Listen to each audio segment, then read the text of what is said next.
आज आपण बनवूया सोप्या पद्धतीने पनीर बुर्जी। आता कढईमध्ये तेल तापत ठेवलेलं आहे आणि त्याच्यात आपण कांदा टाकूया। परतून घ्यायचा, चांगला लाल होईपर्यंत तो परतून घ्यायचा। थोडा कांदा लालसर झाल्यानंतर त्याच्यामध्ये टाकायचे टोमॅटो, त्यामध्ये मीठ टाकून घेऊया म्हणजे ते लवकर शिजेल। आणि त्यामध्ये मी थोडंसं कढीपत्ता टाकते कारण मला आवडतो, तुम्हाला नसेल आवडत तुम्ही नका टाकू। त्यामध्ये थोडीशी आपण आलं लसूण पेस्ट टाकूया आणि हलवून एक वाफ काढून घेऊया।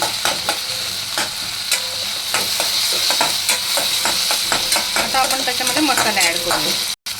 हळद, थोडी जिरे पावडर, धणे पावडर, लाल तिखट तुम्हाला आवडेल तसं, आणि थोडंसं गरम मसाला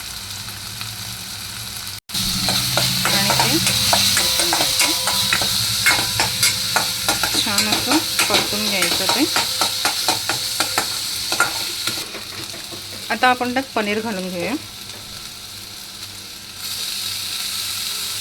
सगळं पनीर टाकून घेते, त्याच्यानंतर त्याची एक वाफ काढायची आणि ते पटकन छान शिजतं आणि ती हलवून घ्यायची।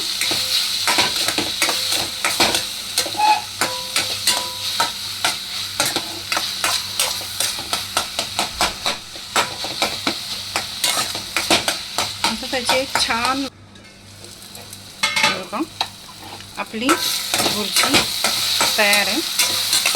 रेसिपी आवडली असेल तर लाईक करा, शेअर करा, सबस्क्राईब करा आणि तुम्ही कशी पनीर बुर्जी बनवता ती कमेंट करा। थँक्यू।